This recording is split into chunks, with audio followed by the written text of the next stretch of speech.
We were hardly clear of the city gates and onto the beach road towards Mycenae. Hippolytus was leading. In his chariot, his bodyguards close round him. A sombre troop. The prince was taciturn. His mood made the mood of every man. We all shared one dark thought, and were silent. No sound but the click of hooves and the jingle of harness. Those horses of his were strange, usually so bursting with spirit, so headstrong, so eager to be off. They need the constant touch of his voice and the reins to hold them in. Today, they were listless. He left the pace to them, letting the reins lie loose over their backs. They hung their heads. They seemed preoccupied, as if they were helping him with their hanging heads to think what he was thinking. I noticed it. It seemed very strange. As I was watching that, a sudden, skull-splitting roar, an indescribable, terrible, tearing voice, like lightning flash and thunderclap together, made us all duck and cower. It came out of the sea, as if the whole sea had bellowed, and then, like an echo to it, another roaring groan, subterranean, as if something that groaned were trying to scream, rolled through the earth under our feet. The ground was bulging, jumping between us. We were petrified and bewildered. The horses' manes and tails flared on end, and now I saw out at sea a mountain of water boiling up, heaping higher, erupting from under the horizon and racing towards us till it towered above us, seeming to hang.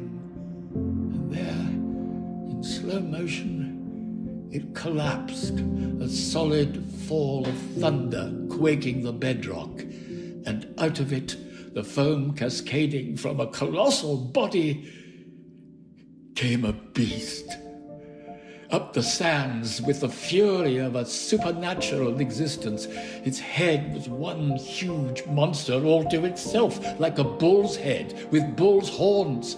But from the shoulders backwards, the whole body was plated, humped and plated, the scales greeny yellow, a nauseating colour that sickened the eye, and beyond the humped bulk of the body came scaled and lashing coils, half bull, half dragon, mouth hanging open like a cavern and bellowing like a heavy surf exploding in a cavern.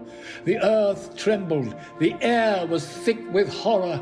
We breathed a mist of horror. Weapons or courage were out of the question. Everybody fled. We all took cover in that small temple among the tombs. Then I looked back and saw Hippolytus. He was lashing his horses and making a run straight at the monster.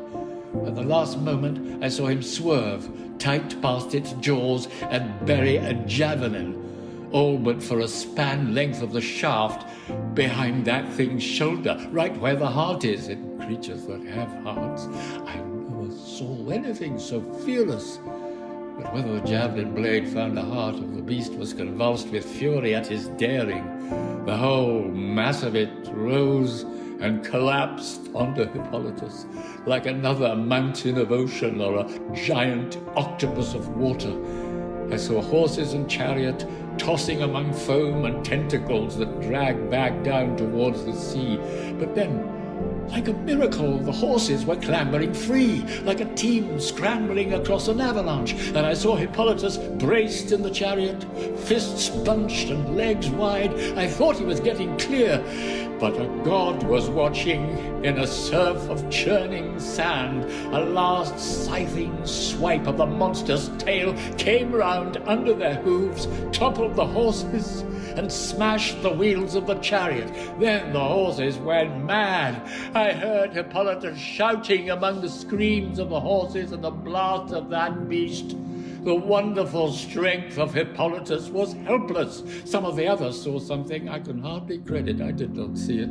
they saw the glowing figure of a naked god astride the shoulders of the demented horses, goading and urging them among the rocks of the foreshore, with the chariot stripped of its wheels, bounding like a bucket behind them. Hippolytus had wound his arms in the reins. He tore the horses' mouths, but they felt nothing.